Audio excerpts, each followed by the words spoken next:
Before starting the video, we found your special interest in rules stories. So we started a new channel, Creepypasta Rules, dedicated for rules stories. Do check out. Link in description. Can we get 400 subscribes today? I know you can do it. r/Nosleep. Posted by you/scribe0619. My family hunts monsters for living, and I am the family archivist. There are a few things I would like to share with you. Part 1. Grandpa always told me to keep a journal. When you are up against something stronger and meaner than you are, you always have to make sure you are at least one step ahead. You don't outmuscle the night things, you outsmart them. He would tell me that as he thumbed through his old moleskin notebook, puffing away his second pack of Marlboro Reds of the day from his customary spot in the corner of the living room.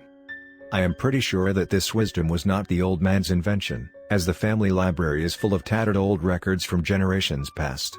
Ranging from calligraphic ink scribbles on vellum and papyrus to digital archives, this library contains the sum total of my family's trade secrets.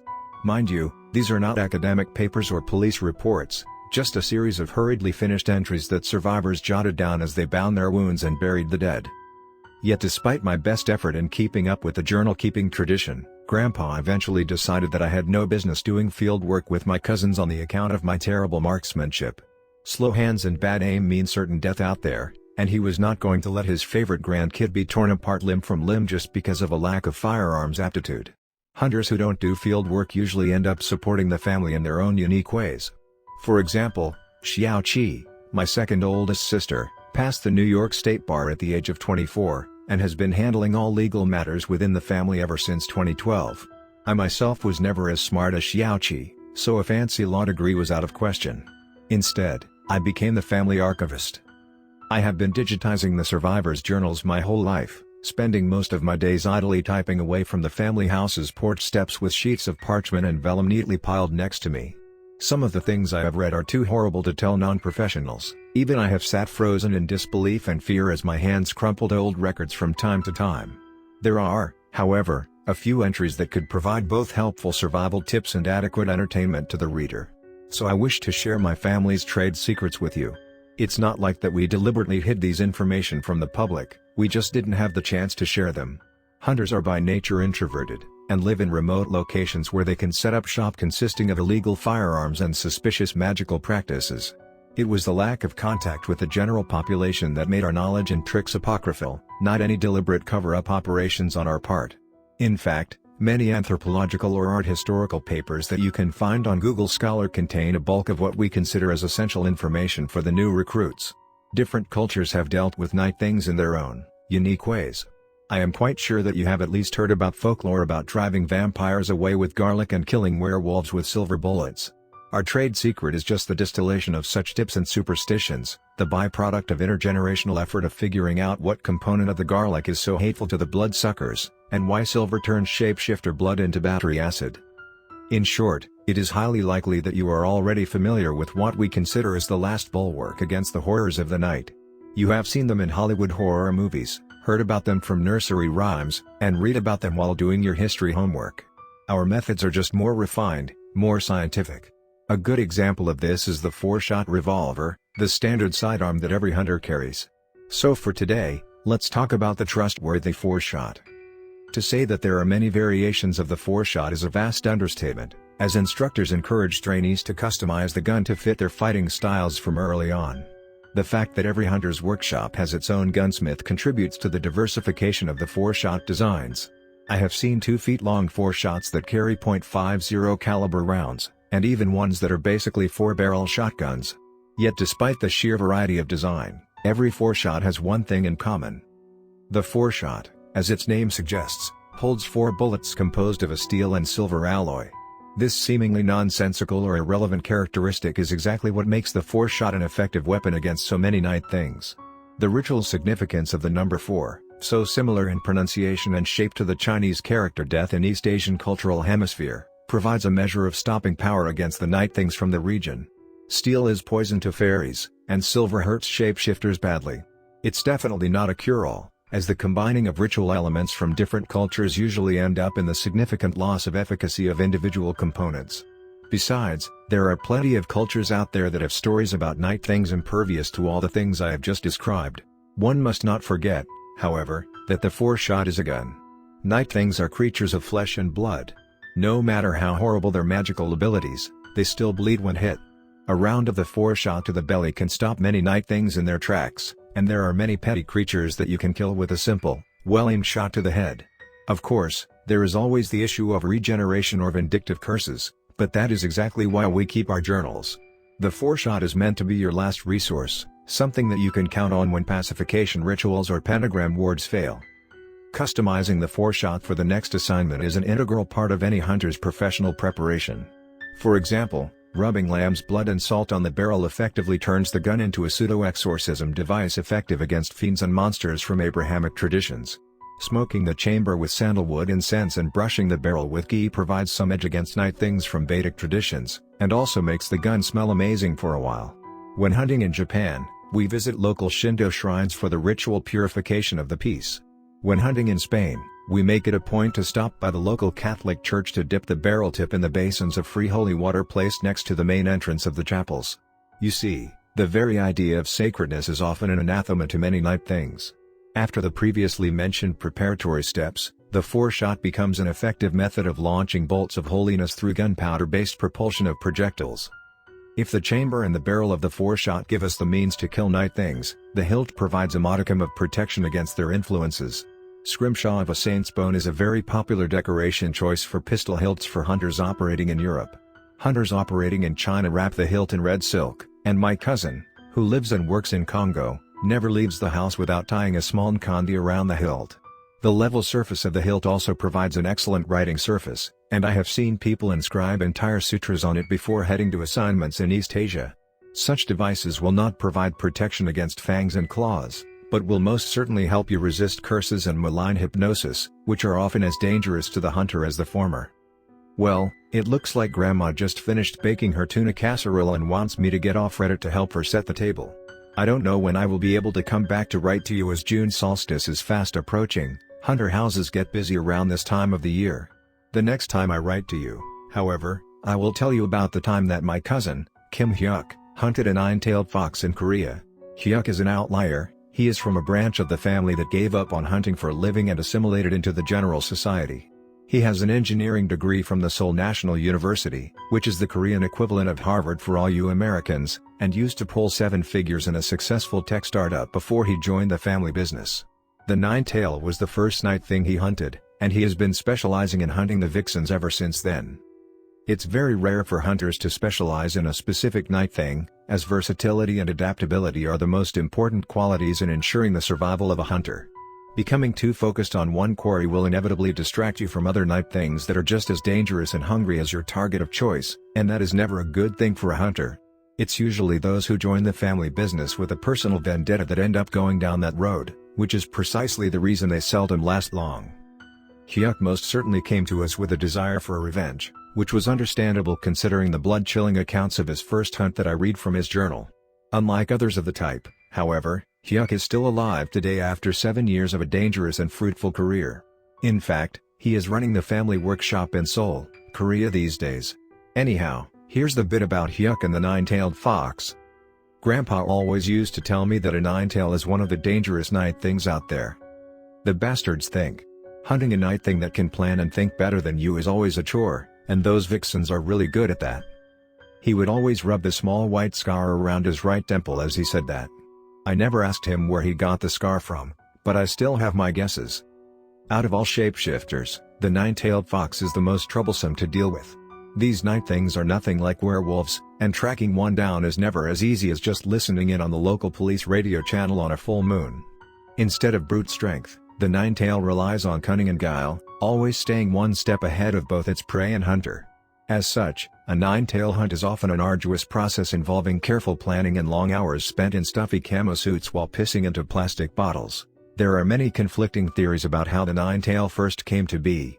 Japanese hunters swear that the evil concubine of Emperor Ju, 1075 to 1046 BC, from Shang Dynasty, 1600 to 1046 BC, was the original nine-tail, and some Chinese hunters actually support the theory. Some hunters argue that nine-tails are the reincarnations of wronged widows and virgins who died without having their love requited. Their arguments, however, fail to take account of the fact that the nine-tail is indigenous to East Asia. I am willing to bet my right hand and half my allowances on that there are plenty of wronged widows and sad virgins outside of East Asia. Regardless of its true origin, the nine-tail is pretty much ubiquitous in East Asia, appearing in Chinese, Korean, and Japanese folklore. They are sometimes portrayed as fertility goddesses that bless the neighborhood with bumper crops, but in most accounts are shapeshifters that feast on human intestines with a special preference for livers pulled freshly out of their still-breathing victims.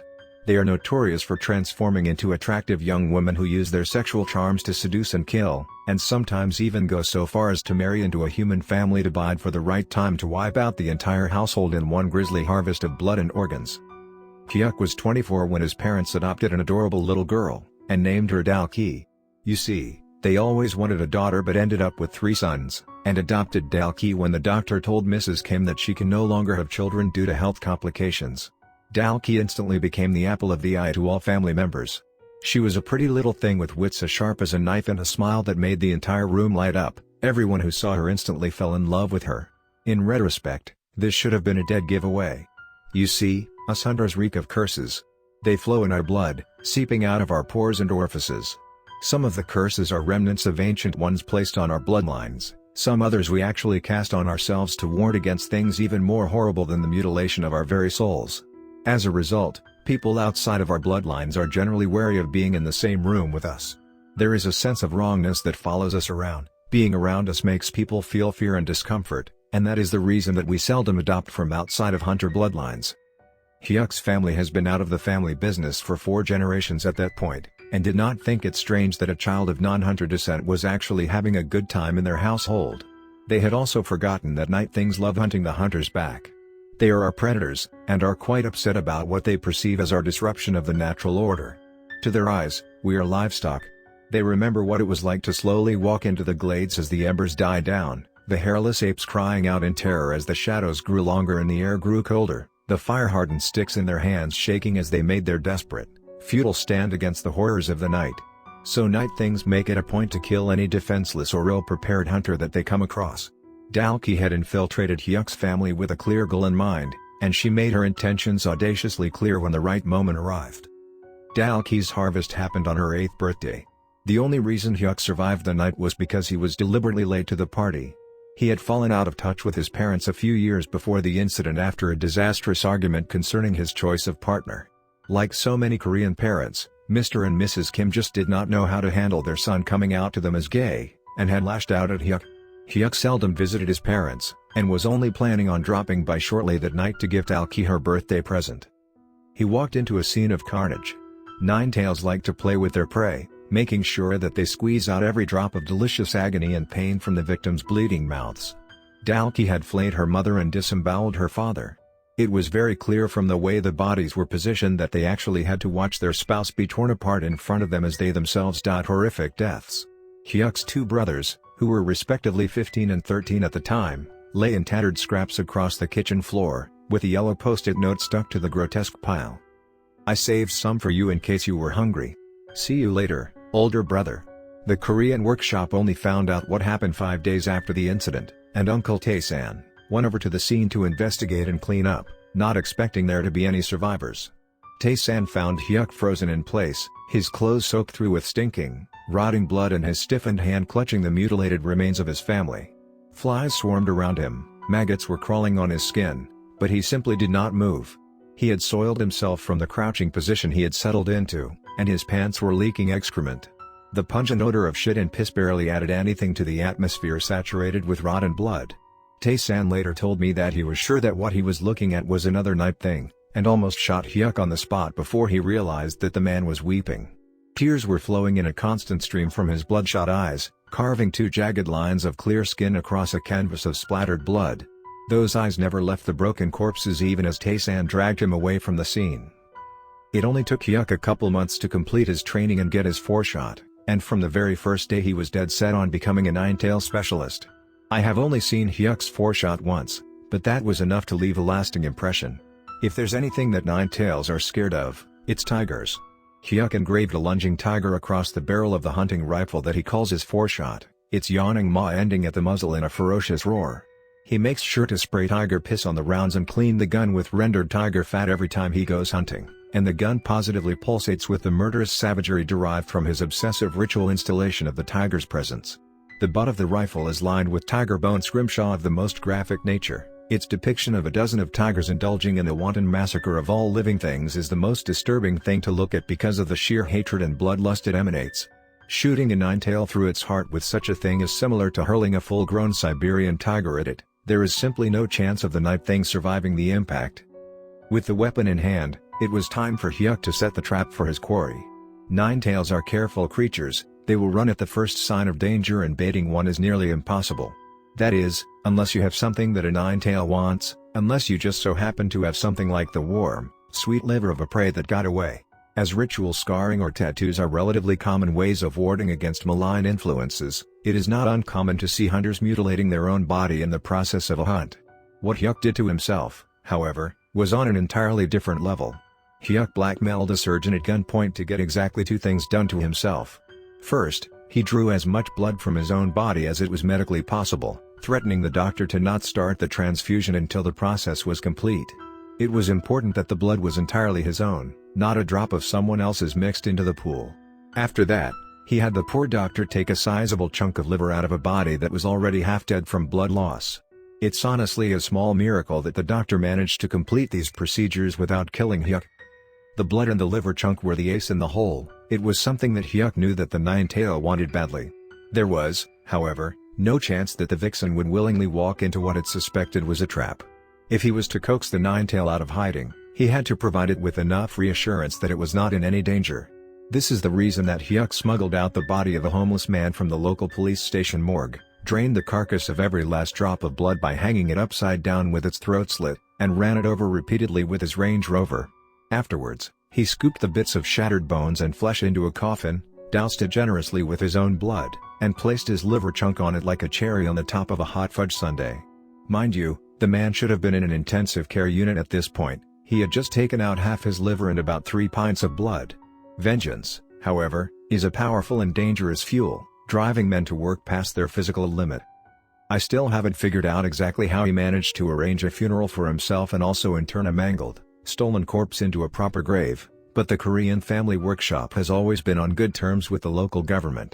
I suspect Tae-san told Hyuk which palms he should grease and which petty bureaucrat to bully, as such heavy-handed diplomacy has always been Uncle's strong suit. Regardless of how he had done it, Hyuk had exactly what he needed, a freshly dug grave, supposedly holding his own dead body. The nine-tail reacted almost immediately. Nine-tails have preternatural connections to grave sites, and it had smelled the sweet, cloying scent of the blood of its brother seeping into the soft, upturned earth. It was a moonless night, dark as pitch, when the nine-tail slunk out of its hiding to desecrate the pseudo-grave. The vixen was positively salivating as it dug into the shallow grave with eager paws, so taken with the sweet morsel just barely out of reach that it barely registered the faint whiff of metallic scent wafting out of the ground as it dug deeper. This was exactly the reason that the nine-tail failed to notice the pressure plate that served as the detonator for the 8 claymore mines buried underneath the coffin.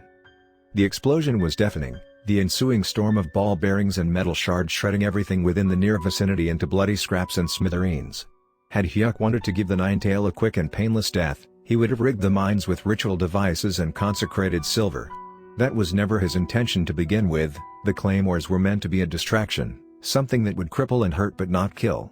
The vixen had made sure that his family died slow, agonizing deaths. Hyuk was a big believer of the old adage, an eye for an eye.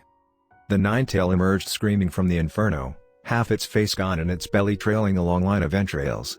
As it rolled on the ground to put out the fire that was turning the once lustrous white coat into tattered, burnt scraps, Hyuk pulled the trigger of his 4-shot. He deliberately aimed for its legs, shattering bones and cauterizing the wound instantly with scorching silver from the 5.56mm of his hunting rifle.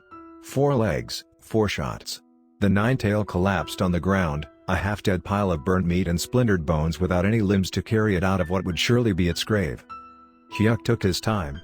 He knew that a nine-tail's regenerative capacity was nowhere near the level where it can heal silver wounds, especially after having half its body blown apart by claymore mines. He lit a cigarette, and watched the maggot-like body squirm and scream. "Older brother, it hurts. Older brother, please help me." It was then that the vixen played its best hand, a trick that always worked, A brilliant display of cunning that always bought at the split second she needed to turn the table.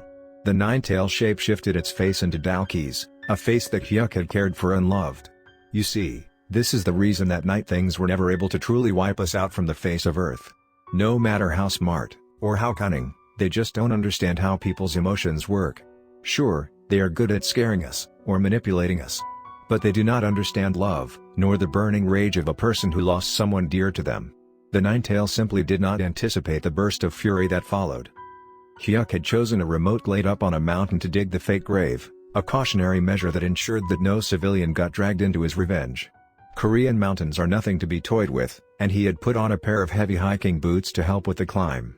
He casually slipped on the steel and silver alloy cleats that he had prepared just for this occasion, and walked over to the writhing fox with a human face. His feet came down hard on its face, tearing skin and caving in skull. The blood that spurted from the vixen's broken head was acidic and boiling hot, the silver in the cleats working its corrosive influence on shapeshifter physiognomy. He stomped down until his sister's face was little more than a pile of sizzling hamburger meats, and put out the cigarette in the blood pooling in the cavities. Only a single, lidless brown eye, filled with pain, rage, and confusion, stared out of the grotesque pile. Hyuk smiled then, a faint creasing around the corners of his mouth barely visible to those who do not know what to look for. He slowly loaded his 4-shot with the tiger piss rounds, and emptied the whole clip into the dying fox's brain. The cleanup that followed was a bitch and a half, or so Uncle Tae-san told me. No one had complained though, they knew this was exactly both Hyuk and the nine-tail deserved. After Tae-san lost his life to a 1,000-year-old snake in a hunt gone wrong, Hyuk took over the family workshop in Seoul, and has been running the shop ever since. He does not go hunting as often as he used to. As the head of the workshop, he has a lot of things on his plate.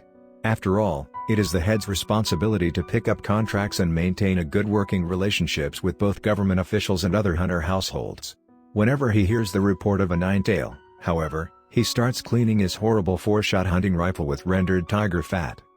So that's the story about my cousin's first hunt, how his altercation with a nine-tail led to his introduction to the family business. I apologize if I was too graphic this time around, but this was the only proper way to tell Hyuk's story. Next time I write to you all, I will tell you a little more about why we only adopt from hunter bloodlines. You see, we actually have more reasons for this practice than just not wanting to see ordinary kids suffer in unhappy childhoods under our care.